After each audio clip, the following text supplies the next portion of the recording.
हमें अपनी बात दूसरी जगह पहुंचाने के लिए कबूतर के पैरों में चिट्ठी लिखकर या फिर किसी संदेश वाहक के जरिए संदेश भेजना पड़ता था, जिसमें बहुत ज्यादा समय बर्बाद होता था और ये बहुत ही मुश्किल भी हुआ करता था। फिर इसके बाद जैसे जैसे जमाना आगे बढ़ा तो ये काम डाकिया द्वारा किया जाने लगा, लेकिन फिर भी हमारा संदेश जाने में काफी वक्त लगा करता था।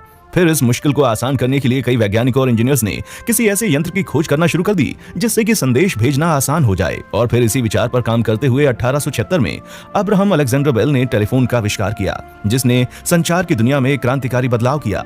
टेलीफोन से साउंड सिग्नल को इलेक्ट्रिकल सिग्नल में बदलकर तार के जरिए संदेश भेजा जाता था। फिर गुलेलियो मैक्रोनी द्वारा रेडियो के आविष्कार के बाद पहली बार सन 1901 में बिना तार के अटलांटिक सागर के आर पार संदेश भेजने में सफलता मिली।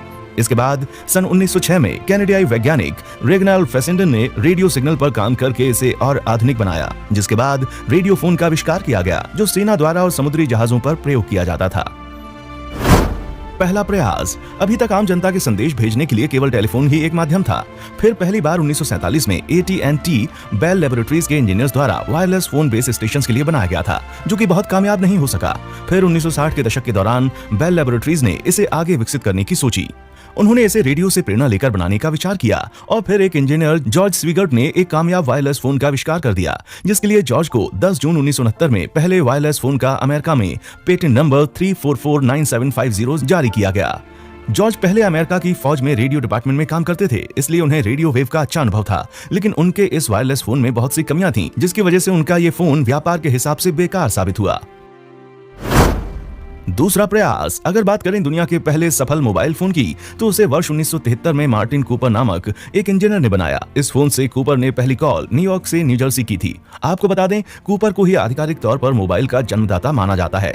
आपको बता दें, मार्टिन कूपर एक अमेरिकन इंजीनियर है, जिन्होंने लगभग 3 अप्रैल 1973 में विश्व को पहला मोबाइल फोन दिया था, जो कि आम लोगों के लिए था, जिसका वजन लगभग 2 किलो था। सुनने में थोड़ा सा अजीब लगेगा, परंतु पहले ऐसा ही होता था।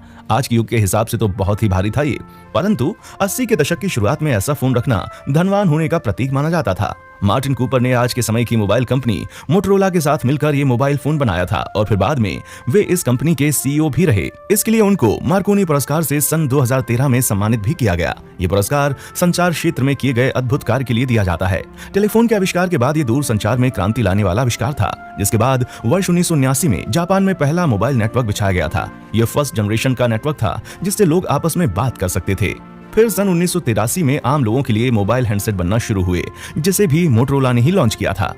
पहला हैंडसेट का नाम मोटोरोला डायनाटेक 8000X था। ये मोबाइल वजन में 2 किलोग्राम भारी और लंबाई में तकरीबन 1 फीट का था। इस मोबाइल की बैटरी को चार्ज करने में 10 घंटे का समय लगता था और मोबाइल को एक बार चार्ज करके करीब 30 मिनट तक बात की जा सकती थी। उस वक्त मार्केट में इस मोबाइल की कीमत 3 लाख रुपए की करीब थी। अभी तक इस मोबाइल से सिर्फ बातें ही की जा सकती थी।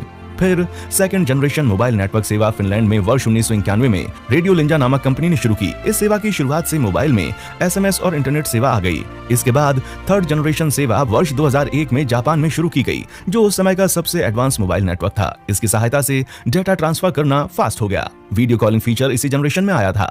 और आज के समय में मोबाइल फोन में क्या बदलाव हुआ है, इसके बारे में शायद मुझे आपको बताने की जरूरत नहीं है। मोबाइल काम कैसे करता है? आसान शब्दों में कहें तो मोबाइल फोन एक 2 वे रेडियो है, जिसमें एक ट्रांसमीटर और दूसरा रिसीवर रेडियो होता है। जब आप अपने दोस्त के साथ बात कर रहे होते हैं तो ये आपकी आवाज को इलेक्ट्रिकल सिग्नल में कन्वर्ट कर देता है, जिसके बाद इसे रेडियो वेव्स के रूप में नजदीकी सेल टावर तक ट्रांसमिट कर दिया जाता है। अब उस सेल टावर का नेटवर्क आपके दोस्त के सेल फोन तक रेडियो वेव को भेज देता है, जिसके बाद आपके दोस्त का मोबाइल उस सिग्नल को कैच करके उस साउंड में कन्वर्ट कर देता है। तो दोस्तों, आज के लिए बस इतना ही। वीडियो पसंद आई है तो चैनल को लाइक, शेयर और सब्सक्राइब जरूर करें। दीजिए इजाजत। हम हैं राही सोशल मीडिया के, फिर मिलेंगे चलते चलते। देखने के लिए शुक्रिया।